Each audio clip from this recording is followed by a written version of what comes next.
the girl boss archetype, which I've talked about on my channel, various other people have, where it's just very like superficially strong female characters that are just amazing at everything, and they can beat the guys hands down at everything.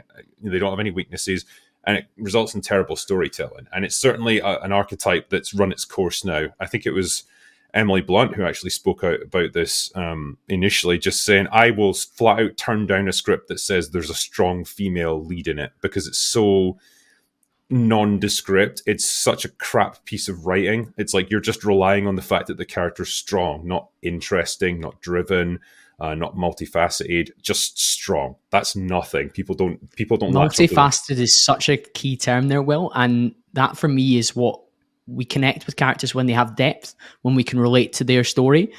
And one of the challenges I believe with the message, and you've called this out so many times, is with, for example, a strong female lead, there's no element of struggle or self-improvement or reflection. It's a case of they're perfect as they are to start with. They've just been oppressed by other entities and the patriarchy and all these difficult systems. And then suddenly they smash through this and they excel and they beat everyone without doing any sort of form of self-work or development. And I was telling you when we were getting arranged for this, my audience are very much self-development, personal development, working on yourself, trying to excel.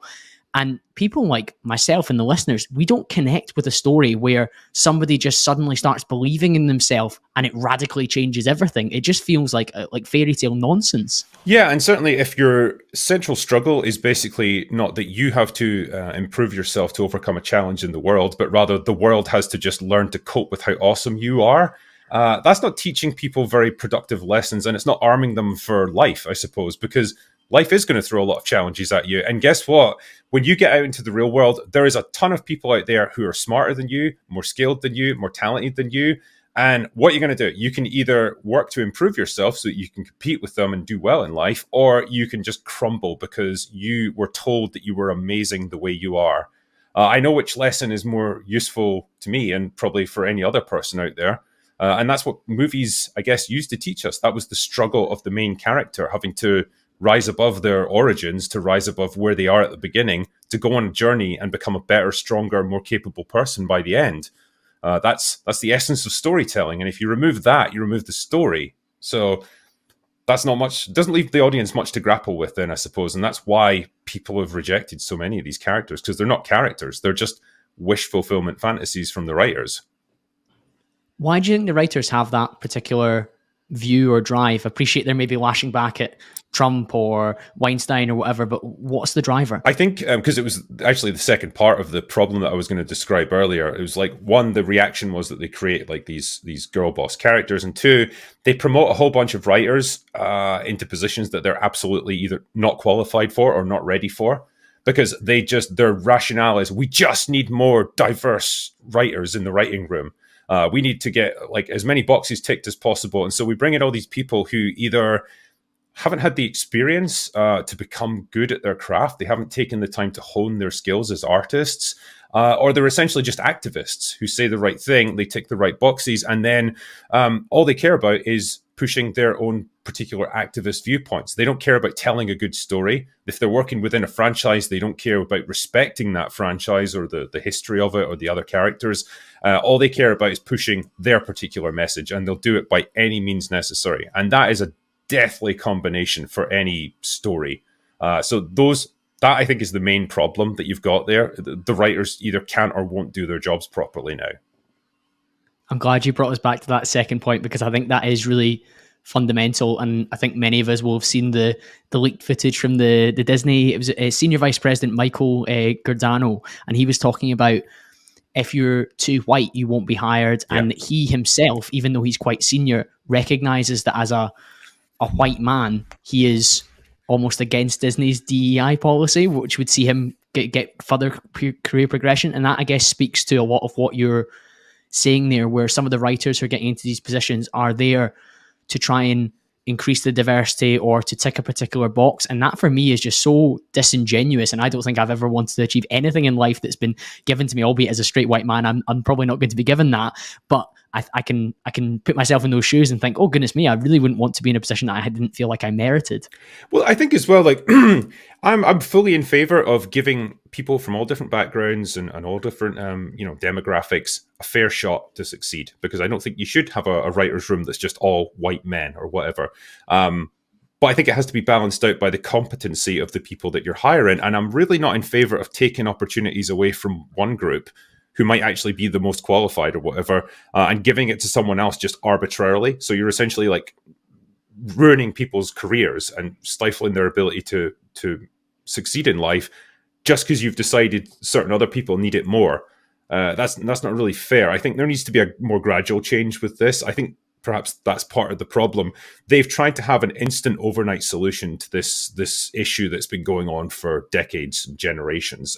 You're not going to fix it overnight. And ultimately what they're doing is just creating more problems than it's solving. And yeah, I really don't like that. I mean, that interview with the senior vice president at Disney was just so illuminating. I mean, we knew this stuff was happening anyway. We all suspected it, but to hear it just straight up from the horse's mouth. Yeah, I mean, that's pretty grim. I mean, to be working at a company like that, knowing, hey, like they actively hate me because of how I'm born. Like I can't even do anything about it. But like I guess there's a bunch of options and there's a bunch of opportunities that just aren't going to come my way, and I just have to accept that. Great, that doesn't seem very fair. No, it doesn't. And I think at that point, I think you're complicit in supporting something that you shouldn't be supporting. But I think he's senior enough that he's quite happy. He's kind of getting what he wants to get, albeit he knows that there's a particular ceiling to it. And I've heard you say before, and I would completely agree with this, the composition of a team that creates a movie shouldn't matter whatsoever. It's the end product that we're the most interested in. And I found myself nodding along when you've said that on the channel or you've said it on other podcasts. And I really think that the sum of the parts isn't that important. And I would much rather enjoy what's been created rather than be like, oh, it's fantastic that this had this number of women or this number of people from disadvantaged backgrounds or this number of people from this ethnic group. Like, I'm not really too fussed. And I agree that I think it would probably be quite a boring film if everyone in the writing room was exactly the same and came from the same backgrounds. But diversity of thought for me would be far more valuable than diversity of different colours or creeds. Absolutely. And look at one of the most successful films of last year, Godzilla -1, like relative to its budget. Budget was tiny, like 15 million, made like 10, 15 times that. A completely ethnically homogenous cast and probably the writing team and everything as well. All Japanese. No one cares. It's a good movie. It's fun. That's all we need. And particularly because we're surrounded by, like, I imagine for most people, if they work for any big company, they're surrounded by DEI initiatives, all kinds of like inclusion initiatives. They get it on the news 24/7. They don't necessarily need it in their entertainment as well. Like, that is where we go to escape and just lose ourselves in a story. And the moment you become aware that, this person was put there because of that reason, or this character is particularly good at this thing because, X, Y, and Z rules dictate that they must be, you're taken out of the story, you're taken out of the escapism, and you're just seeing a diversity and inclusion initiative on screen in front of you.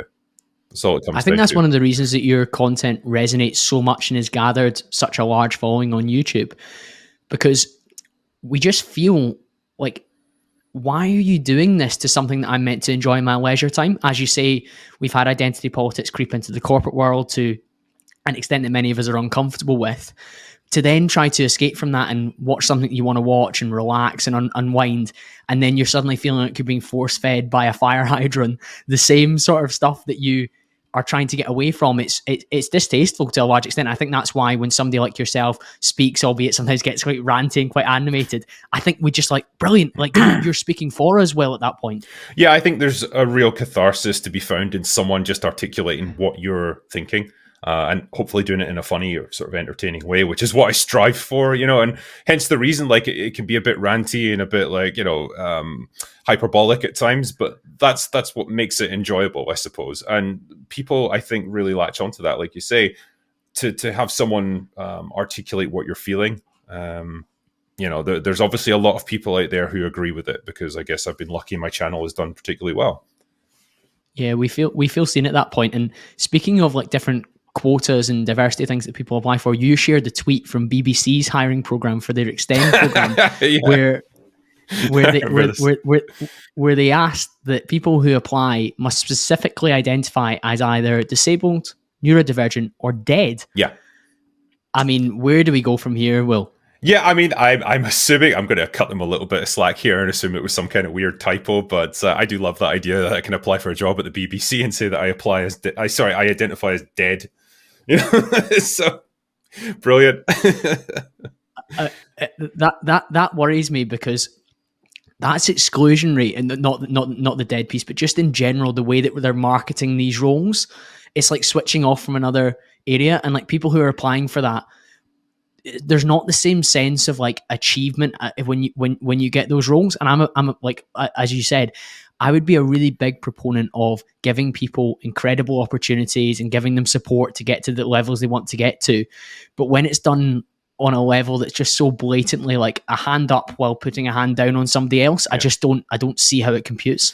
Yeah, I think so. And it seems like the kind of thing that's going to create bad blood within a company, because it's going to create jealousy and resentment amongst the people who are not the beneficiaries of these kind of, hand ups. I'd perhaps even, lack of respect towards the people who have succeeded, perhaps on their own merits entirely. But then there's going to be that question mark of like, oh, did you only get that promotion because you ticked this box or that box? So it's going to make them feel bad about themselves. And I just feels like one of those situations where nobody really wins from it. Yeah, you created some superficial veneer of a diverse workforce or whatever, but you're not fixing the problem fundamentally at a cultural level. And Yeah. again, it's just trying to put a band-aid on a big major wound. It's not fixing it. I hope you enjoyed that clip. For more on my channel, hit the link just here, subscribe, and you can enjoy the full episode.